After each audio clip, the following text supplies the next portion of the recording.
HTI ini pada saat itu? Jadi agenda mereka yang pertama mendirikan DPRD membuat syariah Islam. Jadi mereka ingin memasukkan syariat Islam ke semua wilayah yang ada di Indonesia itu. Makanya mereka mulai berhasil bikin di Banten, ingat nggak Bang? Perda syariah. Oh ya, perda syariah. Itu kesuksesan mereka tuh kala itu. Kubu-kubu itu mereka bikin di Perda Banten. Kalau di Aceh kan mereka sudah aman lah. Di Aceh memang ini kan memang syariah. Ini anggota DPRD-nya untuk bikin perda syariah. Ya, mereka sukses. Dan ini rencananya kalau di tiap-tiap daerah sudah ada perda syariah, mereka harus menguasai Indonesia. Jadi ini kecil-kecil dulu nyusupin. Apa tujuan akhirnya itu, Bu? Negara khilafah. Negara khilafah. Itu nggak sekedar pepesan kosong, tuh bener. Itu serius, Bang, serius. Dan mereka ada yang mendanai dari asing. Ada yang mendanai dari London. Oh, kalau dari London kan kantor pusat HTI kan memang di situ. Hizbut Tahrir kan memang kantor pusatnya di London. Nah itu dia. Dari situ mereka dibiayai. Kenapa HTI disuruh berfokus di Indonesia? Karena di Indonesia itu penduduk Islamnya terbanyak. Makanya dianggapnya lebih mudah untuk membuat negara ini ya seperti negara Islam gitu.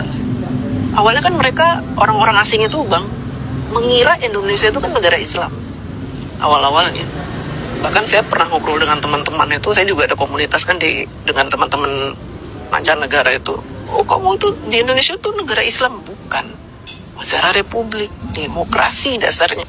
Bukan Islam. Tapi kan itu negara umat Islam paling banyak ya, tapi kita bukan negara Islam. Nah, atas dasar itulah makanya orang-orang asing itu ingin HTI itu bercokol di Indonesia. Dan mereka udah banyak banget, Bang. Jutaan ada di Indonesia. Nah, ketika Pak Jokowi kemudian menganggap itu sebagai ormas terlarang, apa yang menjadi catatan Ibu DJ saat itu? Apakah artinya mengkonfirmasi, iya wajar kalau ini dilarang? Dan sampai tahun berapa Ibu masih terlibat di sana, di grup itu maksudnya? Nah, di grup itu saya akhirnya menyadari bahwa ini kayaknya komunitas nggak benar juga gitu. Karena pas sedikit-sedikit bicara makar, sedikit-sedikit bicara kudeta, sedikit-sedikit demo, sedikit-sedikit ini. Maka mereka menyebarkan selebaran-selebaran untuk menolak gereja lah, apalah. Ini menurut saya kayaknya, wah ini nggak beres ini. Akhirnya saya keluar di tahun 2011. 2011 saya udah keluar dari grup itu udah. Berarti ada 5 tahun nggak Ibu bersama? Dari 2006 sampai 2011, 5 tahun. Cukup lama ya? Lama sekali, lama. Dan saya lumayan saya donatur saya di situ. Oh. Jadi kalau ada kegiatan apa demo ya saya donaturnya. Makanya saya dirangkul bener sama mereka. Dan Bang tahu nggak, waktu saya mendukung Bapak Jokowi 2014 itu teman-teman saya yang ada di grup itu neror saya setiap hari. Kamu bajingan, kamu dulu, kamu. Oh. Karena mereka nggak mendukung siapa Bu waktu itu? Waktu 2014 itu Prabowo. Hatta berarti. Hatta, iya. 2 periode mereka mendukung, Pak. Karena PKS di situ. Karena ada PKS. Kan PKS itu partai yang mengakomodir mereka. HTI ini. HTI dan FPI. Yang berbahaya menurut Ibu HTI atau FPI, Bu? Bagi kepentingan demokrasi kita, bagi kepentingan ideologi kita. Dua-duanya bahaya. Dua-duanya bahaya. Cuma kalau HTI ini lebih berbahaya dari FPI. Karena HTI ini kan mereka bener-bener pilihan orang-orang yang militan. Militan banget ini di HTI. Kalau FPI kan dia gerombolan preman-preman yang dipakai jubah. Oh, bedanya di situ. Bedanya di situ. Kalau HTI bener-bener militan, bener-bener muslim yang taat, yang militan, yang dicuci otaknya setiap hari, itu HTI. Kalau FPI ada keinginan juga negara khilafah? Ya sama. Sama juga? Karena orang HTI juga ada di FPI kan? Oh. Kan mereka dulu ada FUI namanya. Iya, FUI. Iya. Banyak Bang dulu ormas-ormas Islam itu, mereka menjadi satu. Nah, kalau kita lihat salah satu, bahkan sebagian besar ya, orang-orang yang terkait dengan ijazah palsu ini, ya kan, bahkan salah satu pengacara mereka itu kan jelas-jelas tuh orang HTI ya, Amr Kosinudin itu. Apakah mereka sekarang ini memang sedang memanfaatkan kendaraan ini lewat Roy Suryo sebenarnya Iya. Bagaimana Ibu membacanya ini? Ketika Ibu paham bahwa HTI itu sejelek itu memang niatnya, artinya kan niat dia kan memang sudah bisa dianggap itu niat yang dari dirinya sendiri itu sudah ada niat makar. Iya kan? HTI itu kan begitu. Iya. Ingin merubah konstitusi, ingin merubah dasar negara menjadi negara Islam, kan begitu. Bahkan mengharamkan Pancasila. Ada semacam doktrin seperti itu, Bu ya? Iya. Bendera haram, Pancasila haram, UUD 45 haram. Mengharamkan semuanya. Jadi kalau kalian masih hidup di negara yang masih berdasarkan Pancasila, benderanya merah putih, kalian murtad, haram kalian. Akhirnya berbondong-bondong orang mendukung PPHT untuk merubah itu semua supaya nggak masuk neraka gitu kan. Mereka doktrinnya nakut-nakutin neraka. Nah, kenapa Bu ya? Orang-orang kayak Pak Fahrul Razi, kayak Pak Sunarko, ya, para purnawirawan itulah ya, kok sekarang bersimbiosis dengan mereka? Apakah hanya karena mereka dulu pernah ada di kubu Anies Baswedan? Jadi punya sakit hati yang sama, punya kepentingan yang sama, ya. Termasuk juga bahkan yang intelijen pun menjadi konyol begini kan sikapnya. Masa intelijen memberikan analisa terbuka ke publik, kan itu konyol, kan gitu loh. Iya. Gimana Bu? Jadi begini, para purnawirawan kenapa bergabung dengan FPIHTI? Karena menyangka bahwa FPIHTI itu masih banyak pasukannya. Menyangka dan mengira ya. Mengira. Kan mereka butuh people power. Selama ini kalau mereka ngomong revolusi, people power, people power. Yang punya people power siapa mereka sekarang? FPIHTI itu masih banyak. Walaupun sudah dibubarkan itu masih banyak, Bang. Oh iya? Masih banyak akar-akar. Bahkan mereka punya sekolahan, mereka punya universitas. Mereka udah mengakar kemana-mana itu. Makanya mereka berafiliasi dengan mereka. Oh itu. Iya. Itu membuat mereka merasa yakin karena mereka merasa punya masa. Betul. Dan abang tahu kan ada gerakan rakyat sekarang yang lagi ormas gerakan rakyat yang di dalamnya ada Anies Baswedan. Nah itu orang-orang itu. Oh iya kan katanya mau Armin mau lagi mendirikan ormas. Oh ternyata ormas itu. Ormas itu ya orang-orang itu. Berarti ormas itu sebenarnya adalah mantan HTI dan FPI yang ada di situ. Rata-rata. Berarti bisa dikatakan ormas yang akan didirikan Anies Baswedan ini adalah representasi dari ormas terlarang yang sudah dibubarkan Pak Jokowi. Betul. Apakah pemerintah akan mengizinkan seperti itu, Bu? Walaupun mereka di atas kertas ya, agar mendapatkan izin ya kan terdaftar dan seterusnya dari pemerintah dasar negara Pancasila. Padahal itu hanya teks saja, tapi jiwanya Ibu yakin? Yakin saya. Itu kan hanya kulit aja.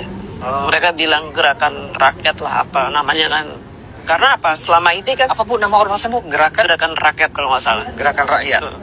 Kan selama ini FPI yang dibubarkan, HTI dibubarkan, mereka pingin bikin lagi ormas baru dengan nama FPI yang tadinya Front Pembela Islam. Bela Islam jadi Front Persaudaraan Islam, Persatuan Islam, tahu kan ditolak sama Kemenkumham karena ketuanya kan masih Siris. Akhirnya mereka membuat sebuah ormas yang besar yang di dalamnya mungkin tidak ada rizik, tidak ada ini, tapi tetap saja dengan visi misi sama seperti mereka ini.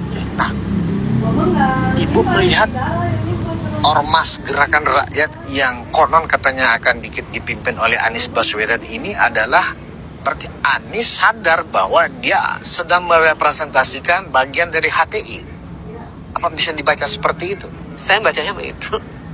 Makanya berbahaya Anies Baswedan. Menurut saya, Bang.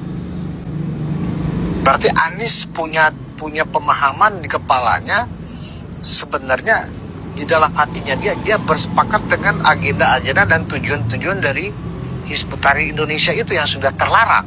Misalnya HTI kan akan akan mengharamkan Pancasila.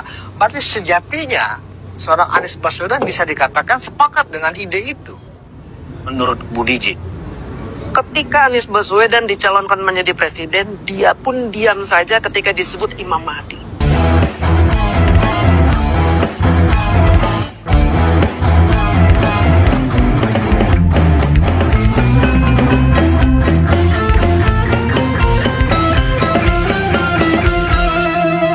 Jadikanlah hidup lebih berarti, jadikanlah laskar sang pemberani, membela ulama kiai pribumi, Rahwali Songo pewaris negeri.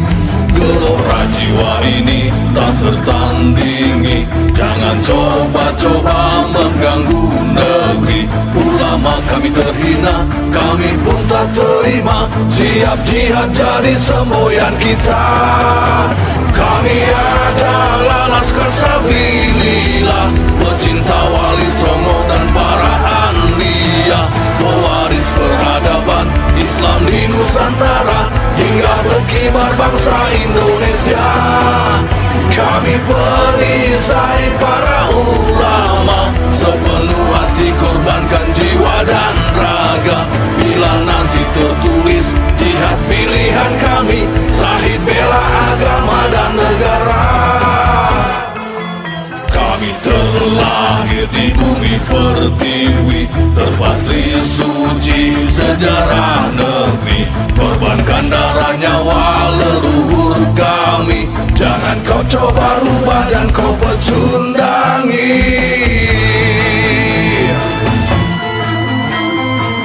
Wali Songo adalah zuriat Nabi, santun berakhlak berbudi pekerti, wariskan agama dan budaya Islami. Jangan coba nodai kami, bela sampai mati. Kami adalah Laskar Sabilillah, tak akan gentar meskipun berkalang tanah, demi bela agama juga bela negara. Ikhlas jihad dan Syahid bersama ulama, relakan kami pergi dan berjuang, jadi perisai Rahwali dan kebenaran. Meski harus berkorban nyawa satu di badan, demi kebenaran menang dan ditegakkan. Kami adalah Laskar Sabilillah, pecinta Wali Songo dan para anbiya, pewaris peradaban Islam di Nusantara hingga berkibar bangsa Indonesia. Kami perisai para ulama, sepenuh hati korbankan jiwa dan raga. Bila nanti tertulis jihad pilihan kami, Syahid bela agama dan negara.